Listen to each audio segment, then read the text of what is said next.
I've got a lot of questions, but rather than ask them off the record, we'll just go straight on. So let's get started Okay. with where we start with everyone. So, where were you born and raised? I was born in Western Pennsylvania and raised there. I moved back here after I graduated from college and I live here again now. So it's a little college town, pretty rural. I have fields on one side of my house and woods on another. So yeah, it's a nice little area. A lot of great fishing around here that's secret. You know what I mean? Like Yeah, right. In everyone has PA, their secret fishing spots. Yep. Yeah. what kind of secret fishing spot? Not a place, but a species. Is it trout? Is it Brown panfish? trout are my favorite. Yeah, it's a lot of trout. Brown trout, rainbows, brookies. Yeah. Now, you're still very young, clearly. You said college, and I feel like you could still be in college. I mean, you look great. How old are you? Can I ask that? I'm 40. You are not. Yes, I No, am. you are not. I thought Yeah, for I've been sure. doing this professionally for about 12 years now. I So, would have yeah. said 26, but then I was like, well, in my head, now that I'm thinking about it, the timeline doesn't work, but there's no way you're 40. Yes. Yeah, the Cool. truth. Yeah, truth hurts. But, hitting that another milestone of 40, it's just like, every time you go to the doctors now, it's a whole other list of things. They're like, now Uh-huh. since you're 40, here we go with all these. Like, oh, great. Yep, Yeah. 40 years old, Well, still welcome to going. the 40s club. That's fun. Ooh, that just even adds another layer into my questions. All right. So, Okay. okay. Fishing. When did fishing enter your life? How did you get into it? Oh, I've been fishing since I was a kid. My parents both like to fish. My dad was more of a spin fisherman, and my mother liked to fly fish. So I have three sisters. We've been fishing since we were kids. And when I moved back to Pennsylvania after I graduated from college, I got into fly fishing. That was when I started fly fishing. And I just, it all kind of went from there. So the career and everything just kind of all happened because of how social media came up and I was tying flies online and showing patterns. And I got kind of bored with tying just trout patterns because I love to tie flies too. So I was doing a lot of classic Atlantic salmon stuff and spay flies. And so I kind of got a following on Instagram through, just a lot of the fly fishing stuff that I did. And it went from there. It was kind of surprising, but Yeah. unexpected, but very much welcome. Okay, so hang on. I've got to back that right up. So what did you take in college? I'm assuming something for art? Yeah, I have a bachelor's of fine arts in illustration, and I minored in graphic design, public relations, communications, marketing, PR, stuff like that. So, yeah, it was a good way I wanted to run my own business. I just never really thought it would happen. And being an artist nowadays, there aren't really commercial artists or artists that really work in studios for other companies. It's not like the 50s and 60s. But when I was in college, my professor told me, that I really should look into illustration instead of graphic design, which is what I was in because I wanted to be marketable when I graduated. Uh, and I was like, yeah, I enjoyed the graphic design courses, but at the same time, I wanted to draw, I wanted to paint, I wanted to sculpt, I wanted to be artistic. And there wasn't really a lot of that in the design area. So he recommended I go towards illustration, which would give me a one up on graphic designers because I would take all the same courses as the designers, but I would also get the fine art curriculum as well. So whenever I would Oh. graduate, I would have one up on regular graphic designers, supposedly because I would be able to do spot illustrations for editorial work and books and stuff like that too. See, that's the opposite. I would have thought that being a graphic designer would be more marketable than an illustrator. But I mean, I guess you're right. It's all encompassing, isn't it? Well, where I went to school, I took all the graphic design courses as well. So I had the coursework in typography and design and all of that as well on top of illustration and fine art classes too. So it's Wow. nice to be I like to, you know, do things that are a little bit outside of just the regular illustration courses. I mean, I think if I took one more course in glass blowing, it would have had to been my major. So and just try all different things. And I definitely was not good at most of them, but I just like experimenting in all different kinds of art forms. Right. So the fly tying thing has thrown me off a bit. I actually did not know that about you. So tell me more about that. Yeah, I kind of have a fly tying problem. I don't like being a small business owner. I don't get the chance to go out and fish as much as I would like now. And due to some health reasons, I have pretty bad balance issues. So I'm not really supposed to fish alone, but we won't tell anyone. I mostly do anyway. Um, but but I love tying flies. I just have boxes and boxes and boxes of flies. It's just kind of ridiculous. And every time I go on the stream, I'm going through like 12 or 13 boxes, figuring out which one or two that I want to bring with me. But I just love tying. I find it very relaxing. But you were selling them. No, I haven't really sold any flies. I would usually just do them for myself or for friends or family that were going on trips. I went on a trip to Alaska years back with my family, and I tied all the flies for everyone on the trip because I love to tie. So it was a lot of fun just Okay. tying different kinds of stuff that's not usually around Pennsylvania because here I'm tying smaller stuff. But when you're going to Alaska, you're going to be tying larger flies, and I like learning about the bugs and all the different entomology behind it. So I thought it was really interesting. It's Yeah. just another way to become immersive in fly fishing. Okay, so not selling them, but you were posting them on social. So is that how you started the following? Yeah, that's how I started my social media following. It was just sharing a lot of like most of the people that would start following me were either because of the fish that I caught, because I like chasing wild fish, like wild trout, or it's just the crazy fly patterns that I would make. So I really got into tying classic Atlantic salmon stuff and getting into all the particulars of how they're tied and, just all of how everything is done with classic Atlantic salmon flies and the proportions on the fly and reading about it and the history of it was really interesting to me. So I just thought it was a lot of fun. This is cool. So how does fishing and art merge in your life? Um, I kind of get the same feeling when I'm fishing as I do as when I'm doing like when I'm creating artwork. It's just another, therapy for me. It's relaxation, it's meditative, it's getting away from everything else that goes on literally during the day. I usually work at nighttime. Actually, I'm very much a night owl, and I'm not very good for having a lot of interruptions and stuff like that. So when I'm on the stream, I turn my phone off or on silent, really no interruptions. Same thing when I'm working at night. It's just very peaceful and quiet, and I don't really have any interruptions. It's just very meditative, and I find it really calming. It's very therapeutic. Yeah. But then as far as it starting to enter into your life as a business, because that's how I heard of you. I'm trying to remember, and you'll have to excuse me here. I can't remember if it was Hatch or Able, but there was a real company that you started or working for. Who Yeah, was I that? work with Abel. I still work with them. I'm coming out with some new designs right now, actually, for next season. So, yeah, I've had a working relationship with them now for over a decade. They're fantastic. So how did that start? What's the story behind it? Um, that's the thing. Like, I don't even know. A lot of the stuff I just put online and people would reach out to me. And the weirdest thing is, I've been doing this now for about 12 years. I've never reached out to a client. They've all reached out to me, and I've just had commissions lined up one after another and haven't really had the time to reach out to companies.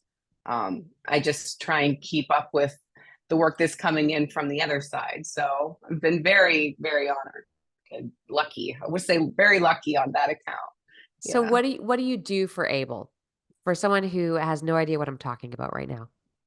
Well, hand paints reels. They have artists that hand paint and anodize their reels. So I create artwork that goes on their reels, and then they have artists hand paint and color my artwork onto the reels and sell them. And they're all made in the United States. The artists are living in California, and they have a really great facility. I'm really looking forward to go visiting soon in Colorado and Montrose. So they're all made in the United States, and a lot of people are like, "Why are these reels so expensive?" It's like because they're hand painted, and they're paying artists to paint them, and I think it's fantastic. It's such a great working relationship. I really enjoy working with Abel Reels. Yeah, I didn't know that. I just assumed that they took a print and screened it on. Well, they do have other reels that are just laser engraved that don't have the hand painted aspect to it, and they're a lot more cost effective because it doesn't have that added touch. Especially with my designs, they're very intricate, and it takes hours and hours for the artist to hand paint my stuff. So I try and simplify it a bit for them so it's not as bad. It doesn't take them as long, but still, I'm very much a perfectionist. when it comes to that, I overcomplicate things a lot in my artwork. So But I just wait, get into it and I just keep going. So yeah. so how do you manage that artistically, just with your own? You have to understand. I know nothing about art, so I'm trying here. But It's all um, good.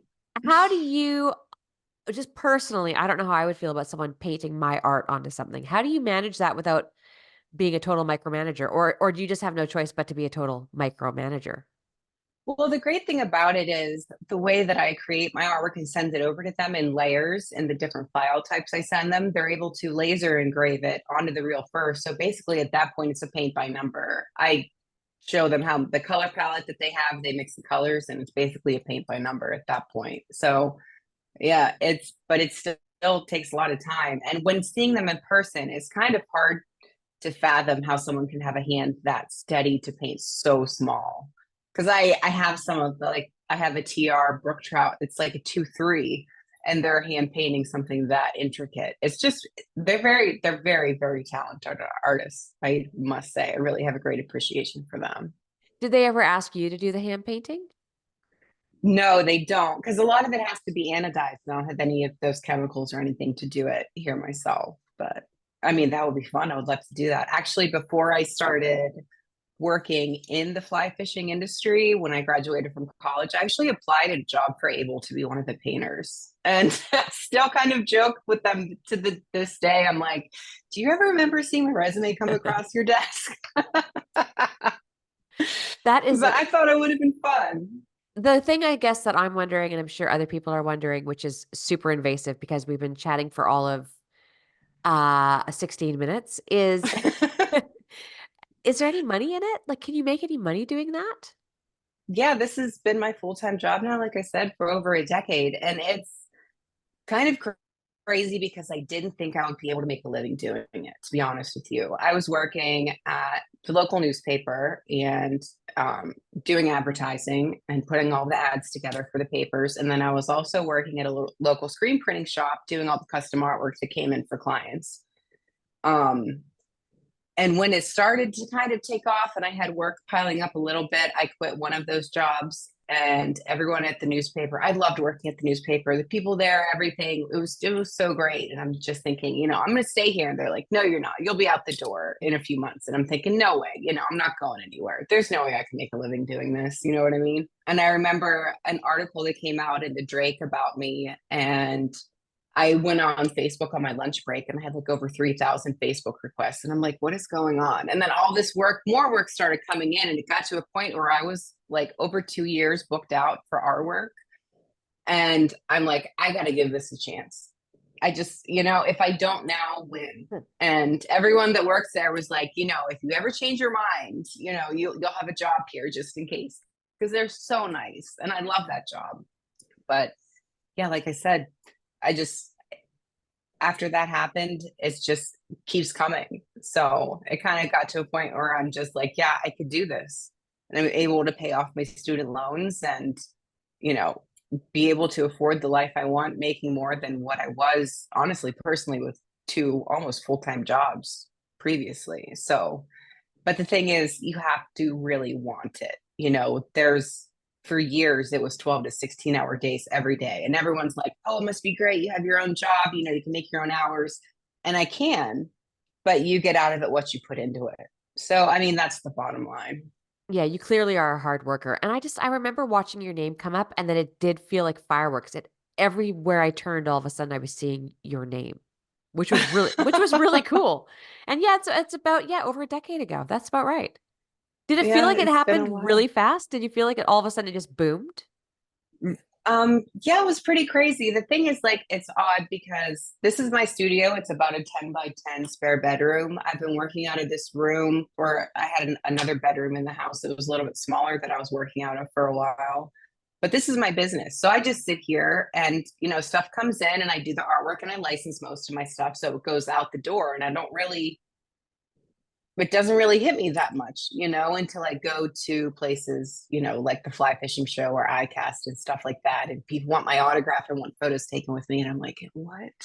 I don't understand. I don't understand. Because I just kind of sit here and and I get to be calm and just, work comes in, I get work done, it goes out the door. And at that point, it's like, I kind of just live in my normal life and it's pretty peaceful and quiet. I'm very introverted. And then going to shows like that and kind of seeing it everywhere, it definitely hits me at that point. And it's very overwhelming.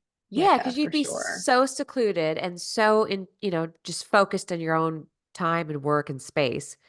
And then I can only imagine going to a show because I see your art on clothing, on hats, on fishing apparel or fishing gear. So Yep. yeah, I can see that being overwhelming. Tell me about your art style because it's very unique. It just prints so well. It transfers so well onto merchandise.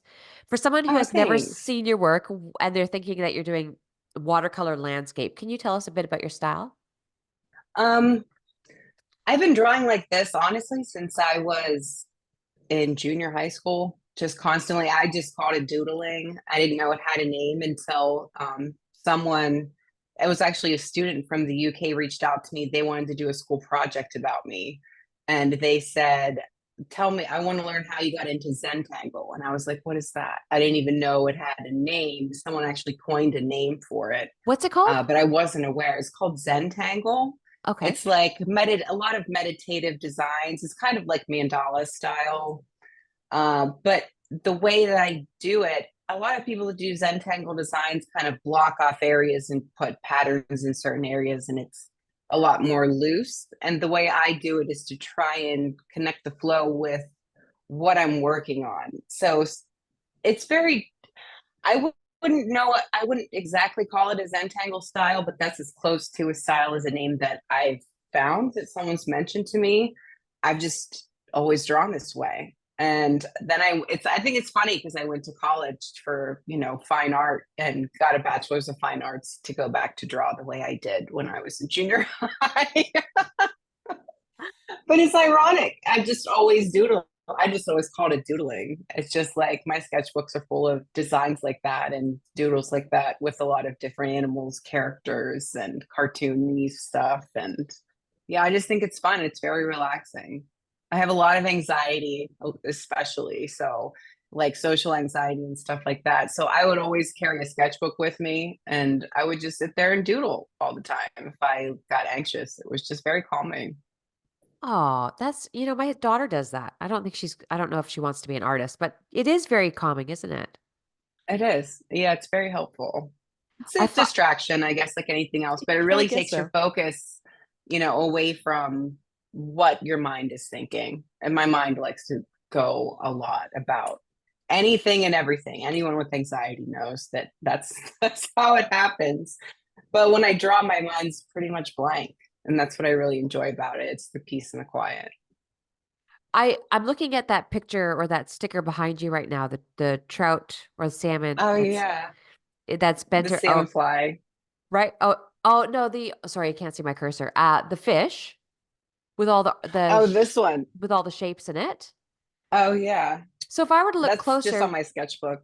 what would I see in that fish? Is that a pretty standard image for you to have Um, it be a main image filled with a bunch of, I don't want to say doodles because I feel like it's just so much more than doodles. well, I But mean, it's that's what almost I like would call it. But yeah, I try and kind of incorporate the way that I'm feeling and the flow of the water and the excitement and the brightness and the colors of, how I'm feeling when I'm fishing and put it in the fish and try and move the patterns along with the way that the fish kind of is shaped to kind of make it look more three dimensional. And to me, in my mind, it's more than putting a pattern on a fish, but a lot of, I mean, it's all up to the person who's looking at it and what they see. I've had people tell me they say it looks like a totem pole to them. Other people say that's it what I was looks gonna say. Indian or, Yes. yeah, or it This looks like Inuit.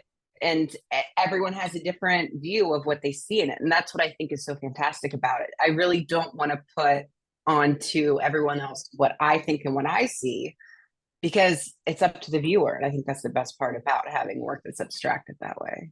I love that. And now that you just said that about the flow, it just makes it even better. Because that's how I've always seen it as kind of a bit of that totem pole storytelling as you go through. But to hear it directly from you is really cool. This is gonna sound so strange because we've just met, but you suit your art. I don't know if I'm that's not sure how to weird. take that. You really suit it. I don't Organized know. chaos. Yeah, No, I no, like thank you. your look, even your look. I don't know if it's because the blue eyes with like the auburn hair or I don't know, you kind of got this like cheekiness about you. I don't know, but for some reason your aesthetic really suits your art, which is very strange. I've never said that out loud, so it sounds I kind of think that's really silly, cool. but I've never heard that. I think I'll take it as a compliment. Thank you yeah, very I much. I think you should. No, it's really cool. If I had a bunch of art lined up with a bunch of artists underneath it, I reckon I'd put you two together. Oh, that's so cool. Do I you love have it. do you have tattoos or any of that stuff on you? Yeah, I do have tattoos on my arms that I got as my 21st birthday present to myself, but those are the only ones that I have as of yet. I wanted to get more, but when it comes to spending money, I'm like, the way I think about it is like I could spend money on myself or I could put it back into my business. So like what's a better investment? You know what I mean? So I Yeah. usually I put it back into my business. It's a good call. Speaking of your business, how does that work? So if someone wants to commission something, are you still doing commissions? I do commissions on my Instagram and Facebook pages. It'll say if commissions are open or closed. I usually close them once they get 6 months out because I don't really like having people wait that long at this point. Or if I'm working on bigger projects for a company, that'll take a while. But then usually I'll open my books probably only for a month or two before they're booked for the rest of the year. But if someone falls through, or if something happens where like my dog might need surgery, knock on wood, or something like that, where I really need to make some extra money for something, then yeah, I'll open my books up for another project or two to be able to afford something that I may need. Fair enough. So are you using paint when you're doing this? What's the process look like? When I started, it was before the digital stuff all kind of came out. I mean, there was digital artwork, and I learned how to draw digitally in college, but I really didn't want to sit behind a computer all day, to be honest with you. So when I started, it was Bristol paper and rapidographs, which are refillable pens from the 70s. And I love rapidographs. They come in like they're technical pens for like architects and stuff like that. What is And it? I I'm just thought they so were really fun. sorry. It's called a rapidograph, and they're really neat. They're pens that you can refill, but they leak. They would leak all the time. They're very Yeah. temperamental, and Okay. so I would have to restart things often. And I would draw everything on brist or on tracing paper to get the outline that the client would want. And then after they would approve the sketches, I would transfer it onto Bristol paper, which is very smooth. I really liked having a smooth surface, and it would take the ink very well. So I would ink it then that way with rapidograph pens. And then I would scan it into my computer and clean it up in Photoshop and then color it digitally, because coloring it and then scanning it in, trying to vector something, like turn into a digital image later for someone to use for licensing purposes and to resize and use on different things like shirts or apparel, or if they want to put it on a fly box or stickers, it's just very difficult. So I would then color digitally in Adobe Illustrator. Um, and then it got to a point where the iPad Pro came out. And I remember the first year the iPad Pro came out, I was very excited and I bought one. And I'm like, this is a game changer. And it definitely was a game changer. It went from going through books of tracing paper for my clients, making changes on, and going back and forth on what they wanted, to just having different layers in Procreate, which is the app that I use to draw. So it simplified everything, because if they wanted to change and go back to an original sketch that I had, it was still there. If I did it manually on Bristol paper with rapidographs, it wasn't there anymore. And I would have to start the drawing all over again. So I was able to expedite a lot of my work by doing it digitally. And now is most of your stuff done digitally? Um, it depends. If it's for commissions, yes, because it's easier to work with clients and be able to change things quickly so they can see things quickly and have meetings like this, like we are now, and be able to share my screen with them so they could see things and I could change them very easily. For my own personal work, I rarely do anything digitally anymore. I have, on a personal note, a lot of migraines, and staring at computer screens now for an extended period of time will give me a migraine. And I'm not, it's not worth it. So I usually only work on my computer now and draw digitally for commissions. Everything else I've done on paper and by hand. Now I've kind of reverted back to, you know, But the thing is, there's something like drawing on paper or painting that digitally can never put it can never touch it. It's just an entirely different experience than drawing on glass. It's not the same. Yeah, and as someone who does have a decent collection of original paintings, I love seeing the different textures and the different strokes and even mistakes, if you want to call it that. I love seeing all of that personalization. Yeah, and it's unfortunate because some people ask me for original pieces of digital work that I have, and I don't do NFTs. And I mean, those went through really quickly. NFTs really aren't worth anything anymore. It was just a fad. And I can understand why, because digitally there are no originals. So people that would want a digital piece of mine as an original, I manipulate enough to change it to make it into a large scale painting or a mural or a piece that there would be an original for, but it is dramatically different than what it looks like digitally because I'm able to get the variations that I want. And if it's something, let's say, is being screen printed in a 6 color design, it's not going to look like the thousands of colors I can add if I do it by hand. So it's an entirely different realm. What are your thoughts on AI art? I don't know if you want to go there, April. I'll tell you why I ask. So bad. I've recently written a kid's book and was trying to find my illustrator, and I wanted to support someone in the fishing industry, and I found this uh, great artist. It's not signed yet, so I'll just leave it at that. But I had been recommended to, explore AI art, and I just could not bring myself to do it for a number of reasons. But I wanted to hear it from you. What are your thoughts on AI art? Um, that's a touchy subject to ask an artist for sure. I know. Not only um, try and get my thoughts together here. Honestly, so in the United States, there aren't any restrictions right now on AI art. There are in some other countries, and as far as artists being able to protect their art from their art going into these AI art generators without giving anyone permission, they're just taking art from the internet and putting them in generators. And my art has been taken. There's no recourse for artists to stop it, to prohibit it, any of that. So I feel like in years to come, it will be much like whenever things went digital, because AI is not actually AI art. It's not artificially intelligent. It's all algorithms, and it's pulling artwork from what's online. It's not creating anything that someone hasn't already created. That's the problem. It's just manipulating it. And with infringement laws the way they are for artists at the moment, I feel like in a few years that will catch up to what is going on right now with AI art. And it will cause a lot of issues in a few years down the road once there are regulations on it.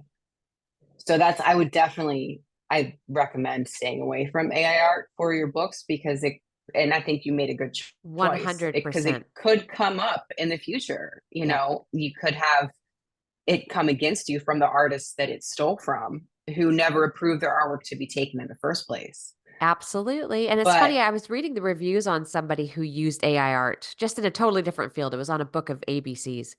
And somebody had a really good point, and it was, our children deserve better than this. And I totally agree with that. that's true. I mean, what do you want to teach them? And You just know what I mean? the fact that, just the thought, I think it's so romantic to think of an illustrator reading the manuscript and trying to envision. I want the person thinking about their own experiences and conjuring up the colors and the palette that they had organically. I don't want a computer assuming what it looks like and then generating it. So, but I hadn't thought about some of the things that you just said about it coming to bite us in the butt later, or the fact that you're right, AI is not coming up with its own uh, thoughts and ideas. It really is just regenerating existing content. So, all And really good that's points. the Yeah. issue. Yeah. And I mean, and by no means am I anybody in the art world, to be honest with you. I'm just a very small niche in the fly fishing community. And if it's happening to me, it's happening to people who aren't going to stand for it and have Yeah. the money to back it up for legal fees and to make something happen about it that smaller people and a lot of other artists, unless like a lot of us are coming together to do stuff about it, but one person doesn't have what it takes to go against these companies that are doing it right now. But that's just for now. There are things that are in motion, and I'm excited that there are things in motion to protect artists, because there are ways on Instagram right now in other countries where you can opt out of having your artwork put into AI generators, but in the United States there aren't any. Oh, see, I didn't know any of that. There are ways for artists on now with right now for you when you upload any image online, it can go into any image generator. A lot of people think any artwork they see online they could print out and use without license, even though there's a little disclaimer on the bottom that says this artwork may be subject to copyright infringement. But most people think if it's online, it's free. I've had my work replicated and duplicated and stolen on a weekly, semi-weekly basis since I've started my job. And there are things I could do to stop that. Usually I just ask the person, because most people don't know that they can't do that because that isn't their business. You know what I mean? This is my business. I understand what my rights are, Yeah. but the majority of the public doesn't know that, that's kind of a no-no. And the thing is, AI generators, you can't just send them a message and say, you Piss can't steal off. my artwork. Yeah. They're going to take it. So it is what it is. But I'm thinking only for now. I give it a few years, like everything was everyone was up in arms when digital artwork came out and saying that that's not artwork. And, after a few years, maybe the last decade, that's all subsided. People realize what's real and what's not. It's pretty easy to spot what's AI and what's not. But even when it's not, it's just like, I think a lot of people don't have respect for AI artists. I put it in quotations because they're not quotations, they're not creating anything. You're putting a prompt in and it's pulling up work from real artists. Yeah. So I like there's a quote that says we don't need AI to make art. We need it to do the dishes, do the laundry, clean our houses, I would hire AI for that. What's Yeah, me too. what's been the biggest challenge in your career so far? Um, Kind of probably going back on what we just went over, it's theft. It's theft. It's theft of my work on sometimes multiple times a week basis. Oh, And it's that yeah, bad. Okay. yeah. And having it reproduced and sold or just stolen or ripped off. So often it's been really disheartening. And there have been times where I'm just like, do I want to keep doing this? Because it would be so much easier to have a 9 to 5 day job and just go to work and come home. Yeah. And I'm not putting myself and everything I have in creating something new and different for someone else just to take and make money off it because they saw it online or Yeah. they want it, but they don't want to pay for it to have me do it. So That would be that's been the exhausting. most frustrating thing. Yeah, Because I to mean, be I just honest think with about you. all the people who have stolen my photos, and mine are just photos of a girl fishing. They're not for, it's not like they're printing them on hats and making money off of it. I cannot even imagine how exhausting it would be having somebody steal my product like that. Can you hire a I mean, team? I've had people like take it and it even had my watermark still on it and reproducing it with my watermark still on it. I mean, that's how little people care. They just want the money. But it's easy to want the money and not want to do the work. Yeah, you're telling me. Yeah. Okay, talk to me about this little illustration that I see on your Instagram of this little character fishing. What is going Oh, on over Bob. there? I think a lot of fly fishermen kind of there's this cliche about fly fishermen and that they always are so stuck up and snobby and are just turn their nose up at everybody else. And i I kind of think it's ridiculous. I mean, to be honest with you, and I've taught myself how to fly fish and made so many mistakes and have had so many embarrassing moments on the water. And I just thought it was funny. And not only what I have done, but what I've seen other people do that makes me laugh and that they laugh at themselves about it too. I'm like, I wanted to share that as just a funny. I like to draw cartoons just in my free time. They make me laugh, and I just started sharing those online for fun. Every night I usually would sketch in my sketchbook for an hour, but I just took some time off, and every night I would draw him for an hour. If I went fishing that day or did something stupid, then I would kind of make a little cartoon about it, and it made me laugh. So I thought it was really fun. I have like, I don't know, at least another 100 or so more I want to do. And I would like to release a book of Bob Bob. cartoons and his misadventures because he makes me laugh. Yeah. It's a lot of the ridiculous things I've done for sure. Bob is me and I am definitely Bob.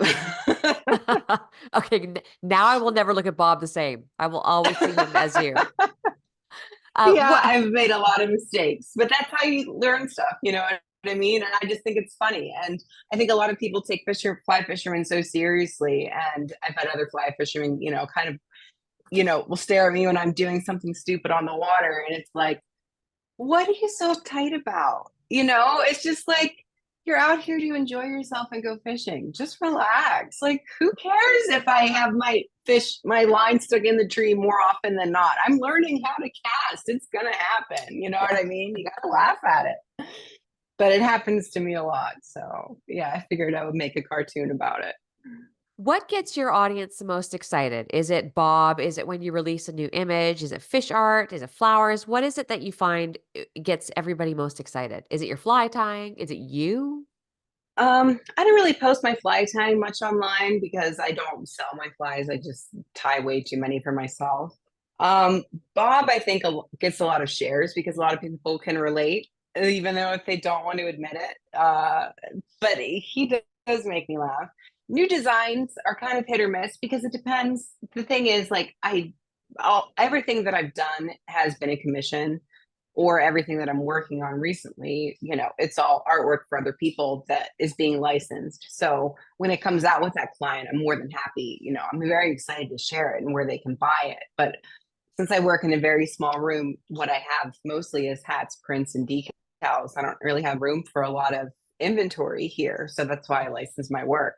But I would say probably hats because a lot of people, I mean, I love wearing hats and being someone who deals with migraines. I usually wear a hat all day, especially if I'm not fishing or leaving the house at all. I usually have on a hat. And I like sewing up the hats too and getting them ready. So I have some sitting back there on my printer right now that are going to be in my shop soon.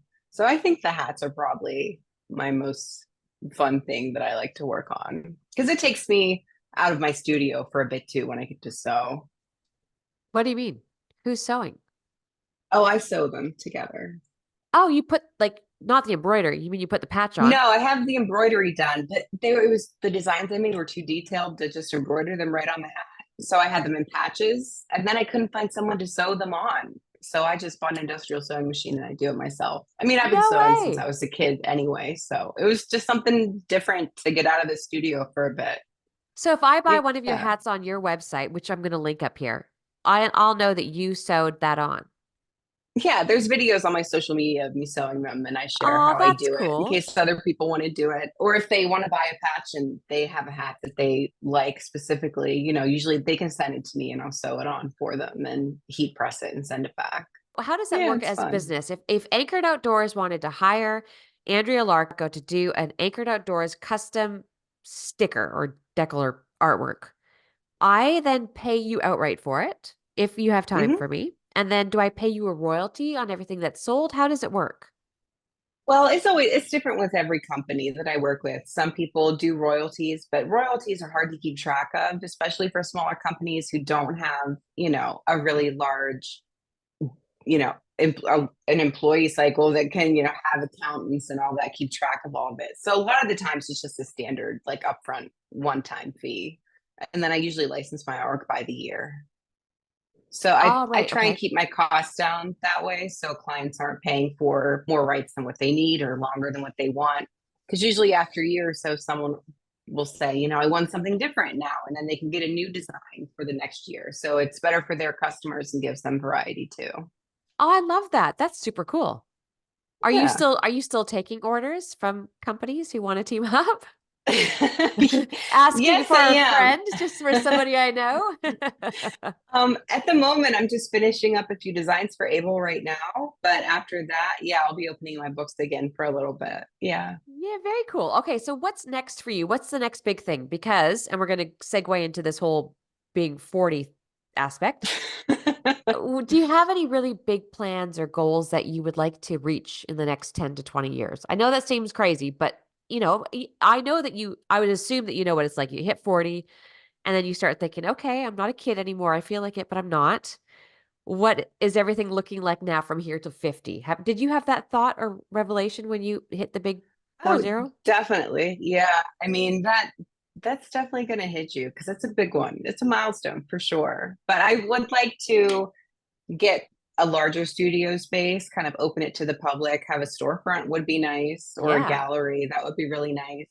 So that's definitely in the plans, but more studio space would be great. So I could paint more often because I would like to transition to into painting more often. And right now I don't really have a lot of room to do that at the moment. So yeah, that would be fun. Okay. What about books or any of that stuff?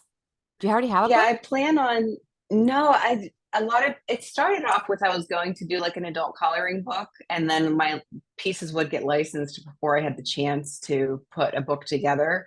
So, but over the period of the last decade of kind of like a lot of the rights have reverted back to me for a lot of the pieces. So I would be able to do a coloring book or just like, a coffee table book at this point.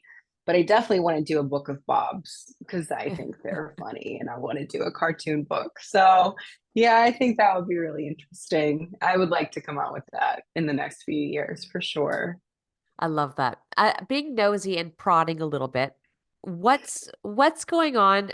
Do we need to worry about you? You mentioned the migraines and maybe being off balance and some health issues. Are you doing okay? Oh, yeah, no, that's okay. I've been dealing with it for a very long time. It's just, it is what it is. I just don't have the best balance. When I'm on the water now, I just make sure I keep a waiting staff with me. And, that's about it. Just try and be careful. So, yeah, I just get dizzy spells sometimes when I get migraines. So, and it can come on at the turn of the hat. It depends on the weather. If it's going to rain, I'm going to get a migraine. So trying to get it figured out to get to a point where I don't have to worry about that as much. But at the moment, I'm just trying to play it by ear. As long as we don't have to worry about you and we can plan on having you here the next 20 years, I'm happy. Oh yeah, I'm not going anywhere. I've dealt with it for long enough now. It's not that bad. I just have to make sure I'm not in the water if I know it's about to thunderstorm or something because I know I'll get dizzy. But usually I just sit around for like an hour and wait it out and then I'm okay. Do you get lonely? Because I don't think you don't have, you're solo, yeah? Yeah, I'm solo. I have my dog and definitely she makes me laugh every day. So yeah, I'm kind of a loner, to be honest with you. I like my me time and I like staying up late at night and drawing and just being by myself. And I think I've always been that way. I've always been a night owl ever since I was a kid. It's just been always, even in college, I never scheduled 8 a.m. classes because I knew there was no way I was going to make it to that. I enjoy my time spent by myself. Yeah, I do know, unfortunately. And I think with the kid, it would be like you would really appreciate it even that much more because how much time do you have by yourself anymore? Excuse me, None. don't make me laugh with this cold. It's funny. I am one of those people who could be by myself every day, happy. I keep myself very Mhm. good company. We have great conversations, myself and I, and I could go easy. And I used to go months up at my cabin by myself in my own head, and it was wonderful. Yeah. And I do look, there's a part of me, especially now knowing that you're not 26 and that we're the same age. And there is a little part of me that's looking at your life. I see your studio. It looks very similar to kind of my old office. The dog, the projects, the the solitude, all of it. It's so wonderful. And and sometimes it's just sometimes I wonder what it's like, knowing that you are going to the next stage of your life and that you've got that solitude, or what's the other word for it? I was up way too late last night coughing to be able to come up with any creative words, but Oh. to know that you've got that sort of, I don't know, safe space where it's all yours and your muse, right? You mentioned earlier about being interrupted. I know for me, when my muse is interrupted, I cannot get back into it for like 20 straight minutes. It's exhausting. Yeah, it's difficult. It's difficult, especially if I start working on something and I really get a flow going. I'll stay up until it's done. If it's, a day or two later, because I just keep going. As soon as you said you were a night owl, I was like, I know, and I understand exactly where she's at. But I didn't know if that was just something that you kept secret, if you kept your public life secret and off social, or if you really just genuinely were kind of a lone ranger. I mean, for the most, I do keep a lot of my personal life off social media, but I have posted about my migraines on social media because unfortunately, when it started is when a lot of this took off, is when I actually had an incident where I think I hit my head pretty bad and it started all of these vestibular migraines. And the thing is, that's when my career started to take off and I had to cancel a lot of shows and a lot of places that I was supposed to go and be seen. And I'm like, is this going to be over before it even starts? And I was really frustrated. It was so frustrating. I feel like I let a lot of people in the industry down before I even had the chance to show them what I could do. So I did come out with that about my health issues pretty early on, and I have been dealing with it ever since. But it's gotten better, but it's still not. There's no cure for it. It's just this is going to be the rest of my life. Okay, fair enough. Do you have any advice for up and coming artists who would like to do or follow a similar path? And I ask because when I was trying to find my artists for my book, I went through the Mid-Current website and I went through all the artists. And obviously, there are a ton of artists I've never heard of, and there are a select few that I have. And you, in my mind, when I think of kind of top 10 fishing artists right now, you come to mind, which is really incredible. And congratulations for, really truly floating to the top. Oh, thank you. I'm Well, honored. That's so nice of you. but it's true, I think of there's obviously a number of growing artists, but you're in the top, you're right up there. What would you recommend to people who Oh, are thank looking you. up to you right now and they just feel like they can't get footing? They're just struggling. Every time that they take two steps up, they fall back another four. Um, well, to be honest with you, that's going to happen a lot in a business. You have to be determined. You have to really want it, and you have to want to put the time in. If you're not going to put the time in and be able to stand up for yourself and stand behind your work and what you're doing, it's not, you're not going to want to stick it out for the long haul. You really have to believe in what you're doing and have that passion drive your life because it's going to take a lot of work, a lot more than you're aware of or probably willing to admit that I have put in over Sure. the years. Um, but to be honest with you, my best piece of advice would probably be you're going to have the drive to do it and the time to do it. And aside from that, don't sell yourself short because so many companies, there's artists coming up all the time. They want to get their foot in the door and they'll do it for pennies on the dollar. Yeah. And their name won't be on that artwork. No one will know who did it. And next year, next season, it's going to be someone else.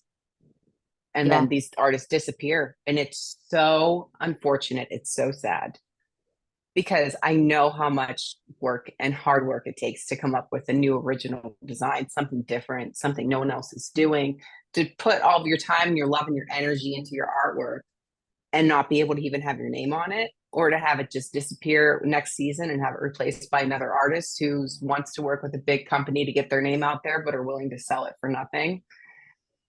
Just don't do it.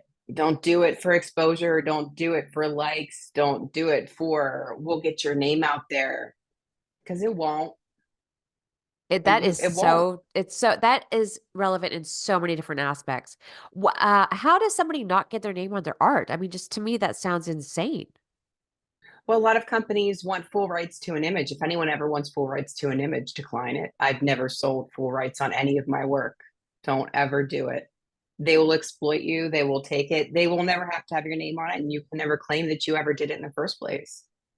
That is really great advice. And actually, I'll ask you this then. As a businesswoman who has admitted before on the show that I have been terrified not so much now, but back when I was younger, in my 20s and even my early 30s, I was afraid to look like a diva or a bitch or difficult to work with. And so I would not say no. That's since changed, obviously. I don't care if you think I'm a diva or a bitch because the answer is no. Hmm. Have you had to struggle with any of that? Because for Um, nowadays, it's a totally different world than what it was 20 years ago. yeah, no, I agree. And I think with age comes that maturity and not really caring what other people think.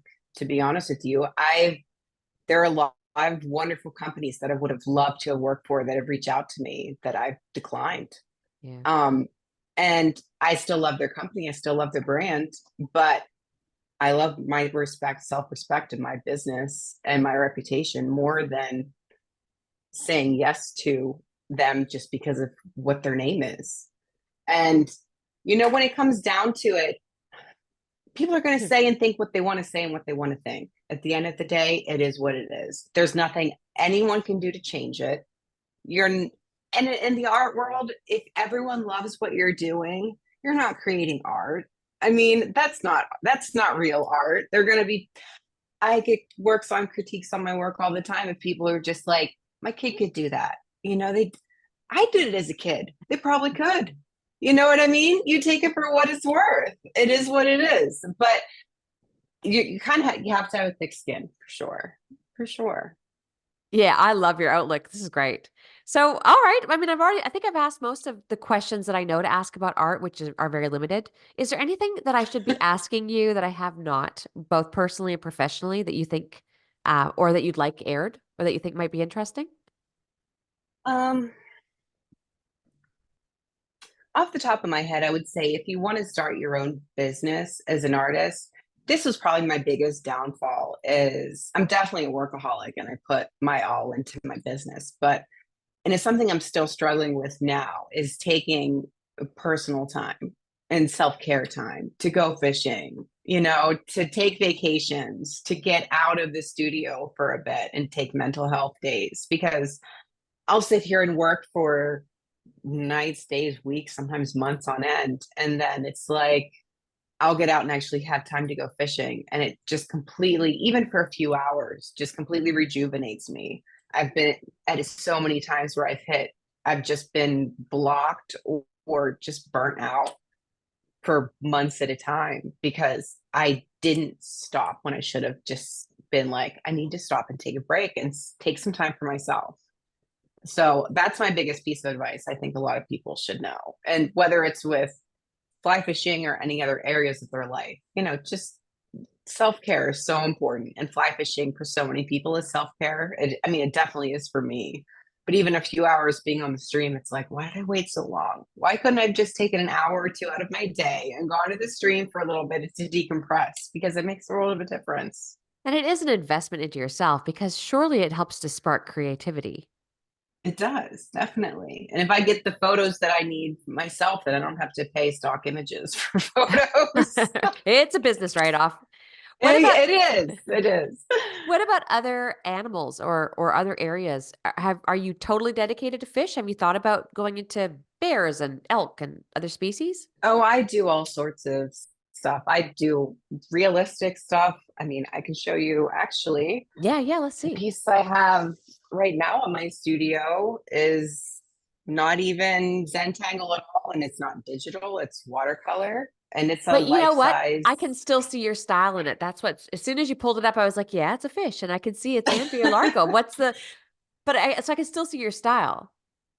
Yeah, but it's different than what I usually do. But the thing is, like, there's it's taking a break away from doing things digitally as well. You know what I mean? So Oh, right. Of course, that's yeah, paper. So is that yep, paint as well? Can you hold it up again? Sorry. yeah, that's watercolor. All right. And So this piece is um that's watercolor. drawn to scale. It's watercolor with well, it's multimedia too. I did colored pencil on it as well on top of it, but I need to get that framed here soon. So But I when do you all sorts of stuff, and I try not to. I don't really share a lot of my other things that I do that aren't fish on my social media because most of my following is fly fishermen. Right. So if people want other stuff, I do it, but I usually just don't share it online. I was gonna ask you that. Do you feel like you get stuck or trapped in a box?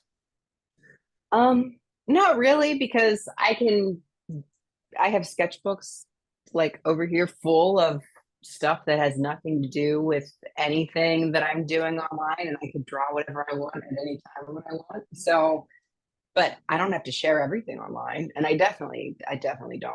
Not No, you don't. a And hundredth of what I do. I think I love that little bit of mystery about you. Is that painting above your head behind you? It looks like a Savlin. Is that yours? It is. That's Savlin's art. Oh, It's it a is a river Savlin. orchid. I love orchids and I grow orchids. So he called it river orchid. That's my favorite brown trout of his. I love it. Yeah. And there's a Dave Whitlock below that It's he signed for me. I bought his original face of a rainbow, and I feel like it's Really? very similar to. I feel like like you've got the brown and I've got the rainbow, which is perfectly fitting because there's. That's I awesome. love that. But is there? That's another thing I've always wanted to ask. Is there some sort of unwritten code with artists, like there are with fishing guides, right? Like I'll go fish with you in Belize and sleep on your couch. You come fish in BC and fish on and sleep on my couch. Do you guys have some sort of code? Um, as far as what, sharing artwork or helping Yeah. each other out, or Yeah. I mean, they're definitely, I'm really good friends with a lot of, well, not, I wouldn't say a lot, but some of the other fly fishing artists and artists in the Hmm. industry. And they've been very kind and very helpful for me along my journey. And I've become really good friends with some of them too, which is just some of them like, AD Maddox and DeYoung, I've looked up to and seen their work because they were there before I came on with the scene. They were the two who were doing it for a living full time, and meeting them and getting to know them now more on a personal level. I've had so much respect for them, and it's a wonderful community. It really is. But it gets to a point where there's that camaraderie, but for some people, there's also that unspoken, you know, loss of respect when they steal from you and sell it. And then it's just like, okay, um, I'm not going to go there. There's not even worth bringing it up. It's just water under the bridge at that point. It's just let it go, move on. Because they do it to not only just one person, they do it to a lot of the other artists. It's hard for them to make their way. It's hard for any artist to make their way without learning from what everyone else has done from the past, but sharing it then on social media and claiming it as your own and putting it on something and selling it under your name then is a different story. But that's So not artists doing that, right? That's companies doing it. Or are you saying no, artists that's do that? it's artists doing it as well. Yeah. How does that even work, though? How can an artist claim that a piece of art is theirs when it's not? If it's changed at least 52%, it's theirs. But I mean, there's companies that have work that look very similar to mine. I remember I was in Alaska fishing, and I work with this one company up there. It was a store actually, and I saw the shirt that I had designed for them, and I wanted to buy one. And I asked if they had any other colors, and she's like, "Oh, we have some over here on this rack." And it wasn't my work, and I'm like, "No, that's a different artist." She's like, "No, look," and I'm like, no, that's not it, because I'm the artist who drew what's on this shirt, and that's the artist who ripped me off. Ooh, see, that's a whole different world. I actually, when we sat down to speak to chat today, I had no idea that was even going to be part of this conversation. But I'm happy It that this has come happens, up. yeah, it happens so often. But imitation, they say imitation is the highest form of flattery. I But I guess love, until you're cutting what into my is the bank end of the account. quote? I love the end of the quote, that mediocrity can pay to originality. I think that's the end of that quote, but I can't remember exactly. But yeah, I mean, it happens so often. So, but there's a thing, like when you're in art school, you learn how to draw, and you're tracing things, you're learning from what everyone else has done before you, because when it comes down to it, no one is ever 100% completely original anymore. Everything has come from someone else. Like Zentangle designs and doodles come from mandala stuff, basically, which just comes from like Indian and Hindu culture. And how long ago, like we're going back thousands of years here for artwork. There's no real true original idea anymore at this point. So when it comes down to it, it's just like, let it go. People are going to do what they're going to do. they're trying to learn and find themselves through artwork, and through finding it through other people's artwork is where a lot of people have to start. So I get it. And I mean, Well, I've had my artwork taught in classes and courses. I've had art teachers reach out to me for my artwork to send them so their students can learn how to draw by copying my artwork. That's how a lot of people learn. And that's how it is. But don't sell it and claim it as your own. no, don't. Well, you've got a head on you. I love it. Where's your next fishing trip? When are you going to treat yourself? I'm really not sure right now. My sister's living in Alaska and she wants me to go visit her. And Alaska is beautiful. I would love to go back there and visit and fish again. So it may be Alaska. We'll have to see. Good. Well, you've always got an invitation to come to BC. Have you caught a steelhead yet? I mean, wait, Not a hang on, Miss real PA. steelhead. Yeah. Have you caught a wild British Columbian steelhead yet? No, not one of those. Just the lake locked ones we have around my area. We Well, don't want to go into that conversation, do nope, nope. we? I'll draw the line on that one. But you do have an invitation. I don't throw it out Oh, I often, but appreciate it. I can feel your vibe. I reckon I could do just fine with you around the campfire. I feel like you are the sort of person who knows when it's okay to just be. Not have to say anything. Like I don't feel like you're filling the space with garbage. I feel like you're Oh, somebody thanks. with substance. I could definitely do a campfire with you. That would be fun. That would be a lot of fun. I would love that. Yeah, I've never been to British Columbia. I would love to go up there and visit for Okay. sure. Definitely. All right. All right. Well, I'll wrap it up. We're at exactly an hour. Is there anything that you would like to add or ask me before I let you have your evening back? Um, I don't think so. I just really appreciate you giving me the opportunity to be on your show. I mean, everyone knows who you are. So you're the epitome of women in fly fishing. And I just want to thank you for a lot of the opportunities you probably have given a lot of other women in this, niche that we have here that they probably didn't realize was an option available to them. And you've been a role model to a lot of them. So I'd like to thank you for that. Thank you. And likewise. Thank you. All right. Let me stop rolling. Don't hang up. Okay.